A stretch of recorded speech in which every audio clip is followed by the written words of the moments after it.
Yo, what's going on? It's your boy, Dub Zoro. We got Monkey D Bubba on the line right now. And today's discussion, man, we're gonna talk about the Yonko red hair Shanks. We see him a lot, we hear about him a lot, but as far as any actual action, we don't really see too much from him. Bubba, I know this is one of the hot topics that you had for yourself. So why do you feel the need to talk about Shanks today? Shanks is behind so many moving parts in One Piece that people don't even realize. Mm-hmm. Like, he's on feats alone. It's crazy when it comes to Yonkos. He fought Blackbeard. He went 1v1 in Whitebeard, and we've seen what he did in Marineford. Sick, battered Whitebeard. He stopped Kaido going to Marineford. He stopped Akainu with the most destructive, offensive double fruit that we have. Oda even said that. He directed that energy to Akainu and went straight to Sengoku and said, "We ending this war." Who else you're gonna do that? Only somebody with a certain pull can do that. He ripped Kid's arm off. I only say that because I don't really like Kid. And he talked to the Gorosei. You have to have so much political pull to go sit down with people that are trying to kill and have your head. Let me repeat that. You have to have some type of pull to sit down with people, some type of connections that want to have you killed. Right. Okay. I can mess with because so right now it seems like you already have some discussions, some topics for today. So let's go ahead and dive off into that. So for the first one, you got the Blackbeard altercation, scuffle, and the Whitebeard. I know when we first hear about the Blackbeard interaction, it's on Whitebeard's ship. Yes. So tell me about that. Yes. So when we first get like real glimpses of Shanks as somewhat of Yonko, because the first time we see him, the last time we seen him was when he gave his hat to Luffy. Right. So we see him talking to a Yonko, just light something up in my head, like what? And then when he goes and talks to him, he says about Blackbeard, who was on his ship.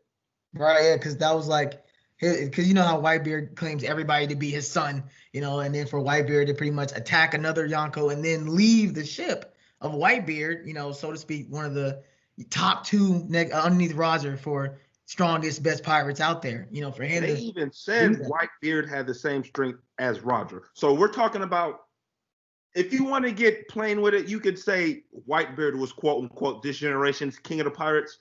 Right. Okay. Yeah, we stick with that. For you to go on there on his ship and do that and talk to him about somebody that was on my crew, telling me I gotta stop what I'm doing just because you got a scar on your face, bro. Who you gonna do that? You gonna have somebody come up to you and tell you that? No, of course not. Exactly. You gotta have some type of pull to do that. So with that scar, because like I said, we only hear about the altercation with BB while on Whitebeard's boat. Was it? I feel like it wasn't so much like a frontal attack, per se with him against BB. I think it was more like you caught me by surprise because, True. But I will say this: for you to land an attack on Shanks, period. Right. Says something. Exactly. Because we know he doesn't have well, I won't say we won't know, but it's heavily speculated that he doesn't have a devil fruit, and then his haki on all realms is one of the highest. And for you to be able to land some type of shot, that even goes into my next point. He went one-on-one with Whitebeard. So let's talk about that. Let's talk about that altercation with Whitebeard. Yes. He walked on the ship, and people that didn't have any type of willpower was getting knocked out. That is some type of crazy hockey. Right. And for you to go up to the person that's the strongest man in the world and fight him with one arm and split the sky, why aren't people giving Shanks his due? So I understand. Another point of that altercation that I noticed the moment Shanks walked on to the ship is that not only were people getting knocked out by his Conqueror's haki, But if you paid attention to Whitebeard's boat, it was cracking. The wood from the railing and stuff was cracking and falling to pieces. So that is some immense Conqueror's hockey right there. And like you said, with the splitting of the sky when their swords clash, we're talking pre-time skip here, so we can't actually see, the actual hockey of the swords. And that goes into my point even more, because the next time we see that Kaido versus Big Mom, when they clashed, the sky split. Right, and there was no hockey infused in either. So that goes to ask, when Whitebeard and Shanks clashed, was there hockey infused? It has to be.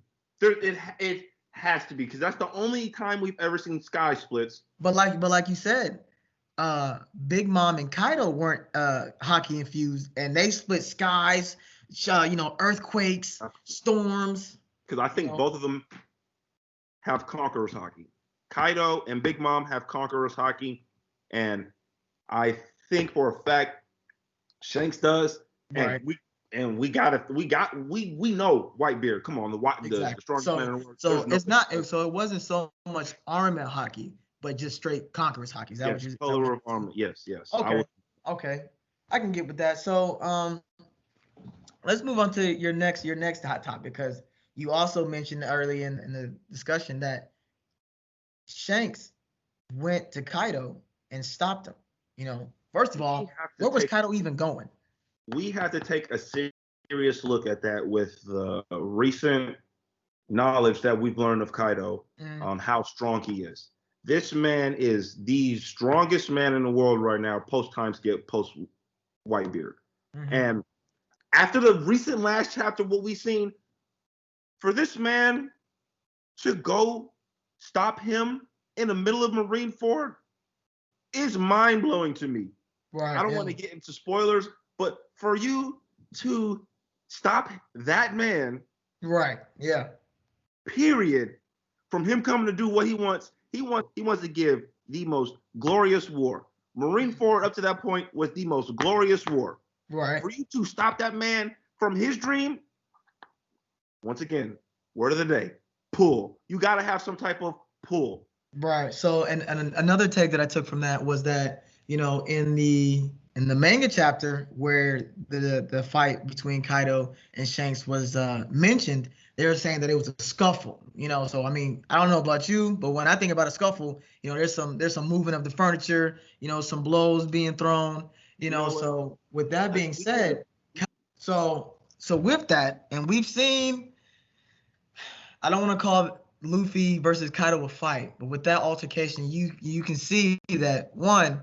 And just throughout the whole Wano chapter, you can see that Kaido has kind of an attitude problem. He doesn't take lightly to disrespect, and then, at a drop of a hat, he can flip. Even on his own people, he can flip. So for another Yonko to go on his ship, meet him in the middle of the sea on his ship, and stop him from doing something that he wants to do, I don't think it was just a little scuffle.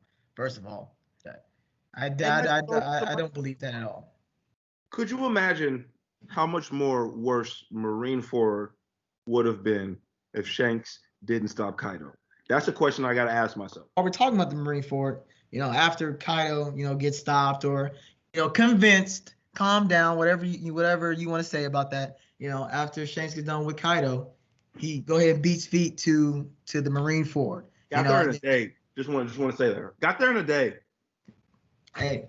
I mean, something's going on with his ship. He got jets or something in there. So the first instance that we see of Shanks is Shanks blocking Akainu, who is known to have the most offensive power devil fruit in all of One Piece. And to stop him plainly with his sword, once again, we can't assume, but we can put into mind that with the pre-time skip, we couldn't see the hockey, so him stopping just the sword, what does that say about the strength of Shanks? We have to put it in perspective real quick, what we've seen from Akainu. We've seen this man go toe-to-toe with Whitebeard. A sick one. A sick one now. True, but this is still the strongest man in the world. With a double fruit that can destroy the world. Okay. This man took a earthquake to the body, punched Whitebeard in the half his face was gone. For you anime watchers, it was his mustache. No, it was his face. Half his face was gone. Punched a hole in his chest. 2 of them.